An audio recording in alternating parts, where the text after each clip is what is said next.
Oh, Nick, how are you these days? Hey, Doug, I'm good. Good to see you. Long time no see. Yeah.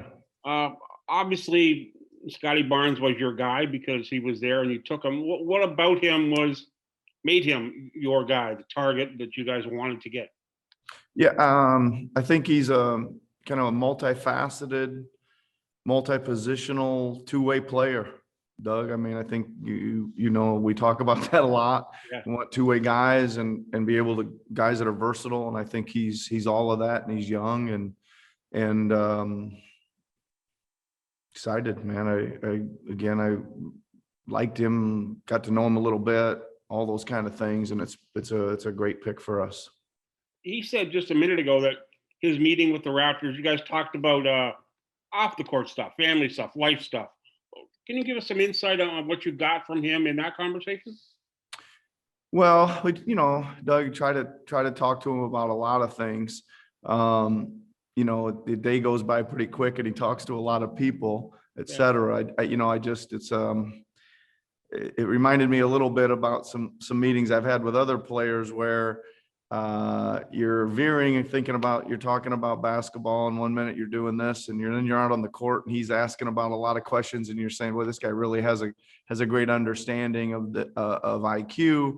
We talked a lot about his coach. I got some one of my good friends was on staff with his college coach for a long time, so we talked about some of those relationships there.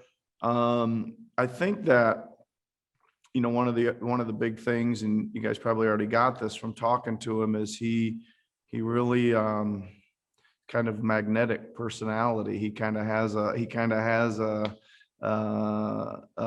high energy type of personality, even when he's just sitting around talking. So the subjects go around pretty quickly and pretty fast and furiously, because he is a great communicator, and he does have I think just a passion for being Scotty Barnes. He has a passion for that, and he obviously has a passion for playing winning basketball. He talks about that a lot. I think he has an unselfish nature. He loves to pass and things like that. So interesting person. Great. Thanks very much. Hope the rest of the night goes well. Thanks. Next question goes to Ryan Walstat from the Toronto Sun. Hey, Nick. How you doing? Good, Ryan. How do you see Scotty's fit with the group you guys have? I know obviously you never know. There could be changes. You don't know what's up with Kyle, but how do you see the fit just in general with the way you like to play? I know you preach defense first. Well, he's good there, right? He's got a desire there, and he's got some tools there that I think that'll improve as well. But he's got a kind of a bit of knack for anticipation. I think that's why he gets in some lanes. Not only does his length, he's got outstanding length, that helps him, but he's also got the feel to do that.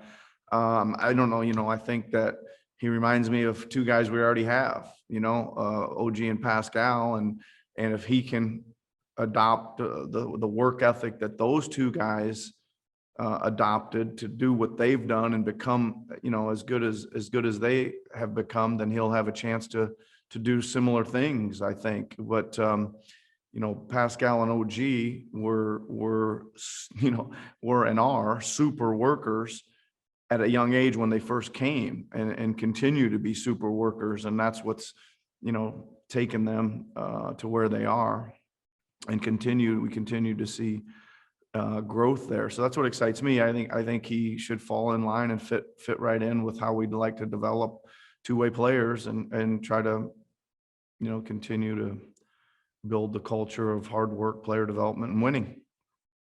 And does that worker, he has that rep by all accounts as a worker. Yeah. Does that encourage you when you hear people say, well, he can't really shoot? Does that sort of encourage you that he looks like he'll put the time in to figure that out? Yeah, I believe so. I mean, I think that I think he has a desire to be really good, Ryan. And I think any of our guys, again, I'll keep talking about our two guys, OG and Pascal. I think those guys both had the desire to work and learn and improve, and have done so and continue to do so in the shooting department. So we'll try to get Scotty in on that, but he's already looking forward to that and talking about that. He's pretty coachable young guy, I think, from what I can tell so far.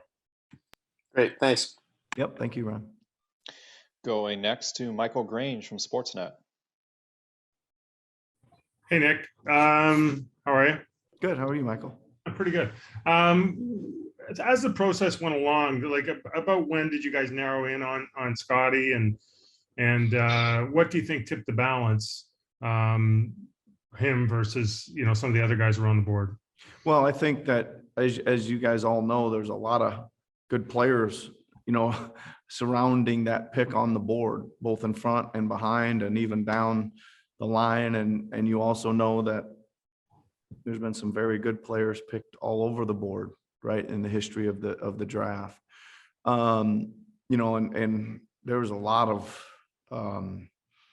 work, discussion, thoughts about what, which player would be the best for us. And we just felt, again, the combination of the size, length, two-way player, possible potential down the road,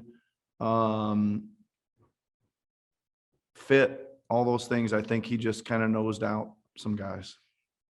Thank you. Have a great night, Yep. Nick. Thank you. Next question goes to Josh Lewenberg from TSN. Hey, Nick. Thanks for doing this. You mentioned Pascal and OG a couple times. You've got a bunch of guys that are positionless and two-way players.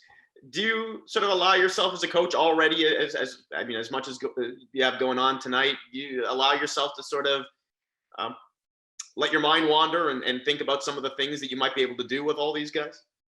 Well, I think that,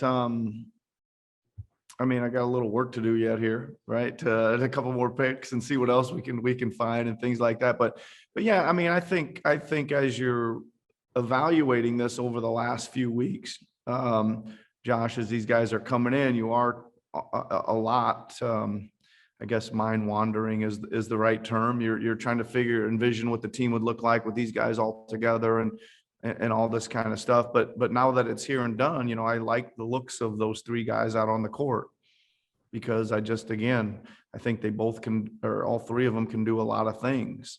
And that's usually advantageous to our team. I like, again, we like guys that can handle, pass, score, defend, rebound a little bit, and just kind of come at you in waves with that. And I think that gives us a chance to do that with the three guys. People talk about upside with Scotty, and you mentioned the potential as well.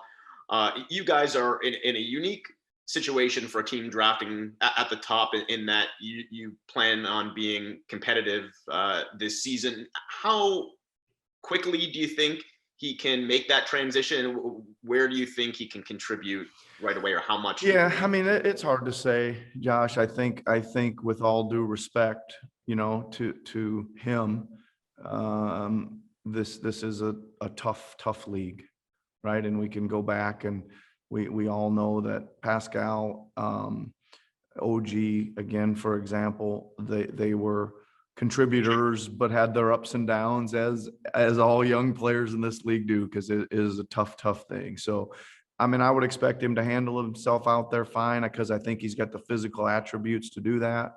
And we'll just take it from there and grow from there. And I'm guaranteed he's probably going to have some wow moments, and then he's probably going to have some oh my gosh moments, and then hopefully some more wow moments. It'll be up and down like it is for most young players. Thanks, Nick. Have a good night. Yep. Thanks, Josh. Going next to Eric Kareen from The Athletic. Hey, Nick. Thanks for taking the time tonight, and good to see you. You too. You've talked about OG and Pascal in terms of a bunch of things, but including coming into this league, not necessarily as non-shooters, but starting from a low base. You've obviously worked with a lot of shooters. So how would you assess how Scotty comes in from a form standpoint as a shooter? Yeah, I think there's probably, well, let's put it this way. His shot isn't broken, right? People talk about, his jump shots, bro. It isn't broken.